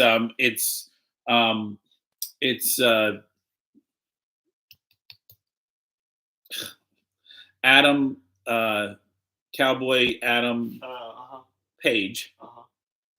Right? Adam Page. Yeah. Am I blanking on? So Page and Dark Order against the Young Bucks and Kenny. Okay. So it's basically Page does Adam Page come back to the Elite or does he stay independent? Right. First and foremost, huge shout out to Will Ospreay and was it Australian Open or what are they called? Yeah. Okay, those kids can just go. And by the way, Will Ospreay might be the most underappreciated wrestling talent in the world right now because he's unreal. He and Kenny, I mean, that ended the way it was supposed to because Will Ospreay will somehow get involved, and it's going to be Ospreay and Omega because Ospreay is just incredible. I'm a little sad that Switchblade Jay White's not involved with. I don't know what's going on with them and Bullet Club and Japan, but Will Ospreay and Aussie Open those are three guys that can just flat out go. Yeah, and I think wins. I think ultimately it's Kenny and the Bucks. I think they have to. Or if Dark Order wins, and Page will turn on them right away. I think it's going to be a good match. I think Kenny's healthy. So, but somehow it will be the Bucks and Kenny somehow against somehow the storyline will be about that. Right. And whether Adam Page comes back to be in the Elite or he just stays where he's at. So I think it's going to be a really good match. I mean, the 6-man matches, I like them as they harken back to the days of like Dusty Rhodes and the Road Warriors and the fabulous Freebirds. Right. But, ultimately it's, those belts are fine. Right. I want to interrupt you really quick. Couple of college football score updates. Now, almost at the end of the first quarter, we have NC State 14, East Carolina 7. What? And bigger news, we talked about it being an upset. Yep. Start of the second quarter, App State 21, Tar Heels 7. Don't sleep on App State. Don't sleep on that program, man. It's like they're like Coastal. Hey, Battle of Virginia. Yeah. Tony Elliott in his first game. I know it's early Talk first quarter. You got Virginia 0, Richmond 7. The Spiders. Don't sleep on the Spiders. Not be a good start for Tony Elliott. No, it would not. Where's Coastal? Coastal's got a tough game. Anyway, but again, App State and Coastal Carolina. You talk about programs that just always be on the watch. Yeah, and by the way, former CSU head coach at Coastal, Jamie. What's his last name? But NCAA coach. I think should have been coach of the year. Doing unbelievable things at Coastal, and App State just runs a solid program. I mean, they just consistently crank out good football players, and that's don't sleep on the Sun Belt. Don't sleep on the Sun Belt. All right, let's wrap up our AEW All Out. Let's talk a little bit about what's left? It's just the championship match. Moxley and Punk. Again, if you're going to bring MJF back, that's where you do it. And he wrecks it. He utterly wrecks it. The Casino ladder match, I think we could touch on that too. I think Andrade is going to wind up winning that one because you got to give Andrade the time. Roosh? Yeah, I think Roosh had his shot. Well, no, they're together. Wait, it's a tag team, right? No, it's the ladder match. It's the Casino ladder match. Come on, look at your show notes, will you?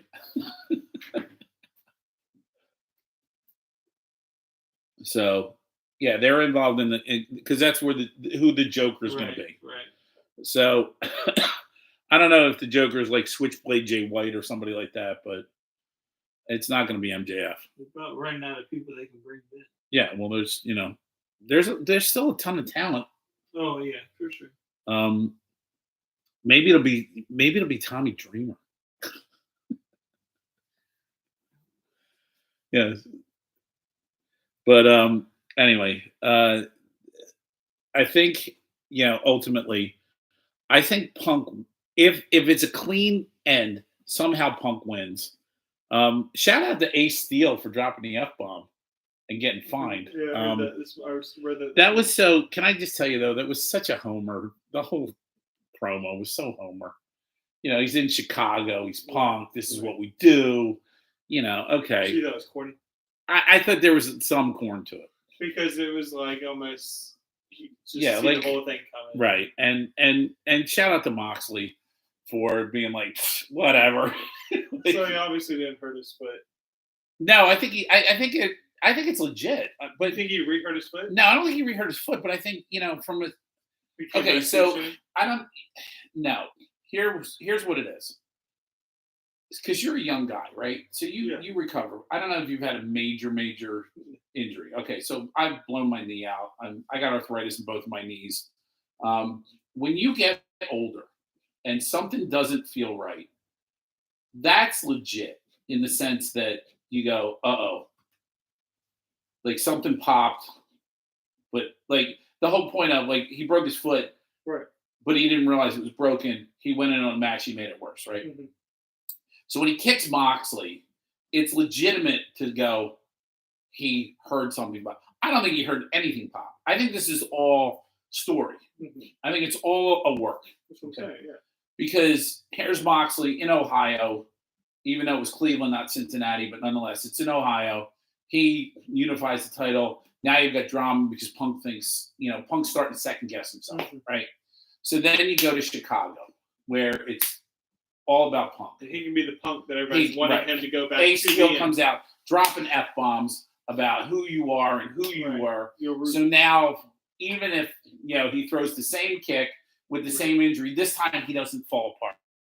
This time he pulls. And that's why I think, ultimately, Punk's about to win and MJF just bam. Because that's the way you end that. And I don't even think he puts it on Moxley because he doesn't like Moxley either. Mm-hmm. But I think there's Punk about to get the title back in Chicago. The crowd is electric, and MJF ruins the whole thing for both of them. You think that storyline result right there is worth these? At 110%. 110%. Because that storyline you run with for months. Because you can. All right.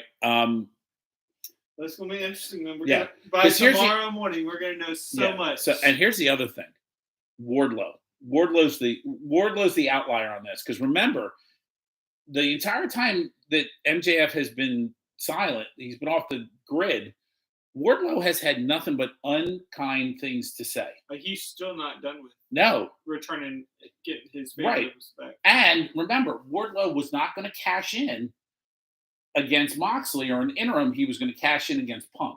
Right. So now you imagine an angry Wardlow, MJF, Moxley, and Punk.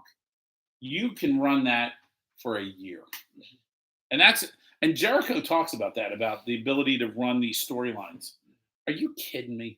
Like, just the idea of seeing Moxley and Wardlow going toe-to-toe. MJF is a factor. MJF and Moxley put on a good match. And obviously the matches between him and Punk were legendary. Moxley, I mean, you can get real matches between MJF and Wardlow, sort of. And then, the other thing too is, like, where does FTR fall? Like, where do the outliers fall in all of this? And you can introduce the Combat Club. Can you imagine, like, Castagnoli against MJF? Like, or Bryan Danielson against MJF, because it's the Blackpool Combat Club, and they got Moxley's back. You can even interject a JAS. I mean, it's just going to be, I'm telling you, if you bring Punk back, it's because he's going to ruin the main event. And that's the only way he comes back. If he doesn't come back, he's not coming back, period. All right, well, we have exhausted. We've gone just about 2 hours, which I personally love. So, and I know that the disciples of the dojo are constantly riveted. But I think we're going to put a wrap on episode 2. We got a lot to watch. Oh my gosh, we got a lot to watch. We're going to have so much to talk about. Next week's going to be interesting. It truly is. Again, shout out to those people who are part of the disciples of the dojo. Shout out to our informal sponsors who are. If anything, when you do something like this, you don't know if it's going to work or not. You don't really care because you do it for love. But when people go, hey, that sounds like a great idea, which our boy Steve did, and said, yeah, you mentioned the business. I mean, what's he care? Right. I mean, the man's super successful across the low country. But for him to say, yeah, go ahead. And I think what you guys are doing is great. It means something when you're trying to do something like this. So, we're going to end this stream. We thank everybody who does support us and pops in. Again, you can rewatch us, check it out, leave a comment, hit subscribe, because again, this doesn't work if nobody listens. But if people are behind us, let us know you're behind us so we can give you some acknowledgement. All right, Dojo, we bow out. Oos.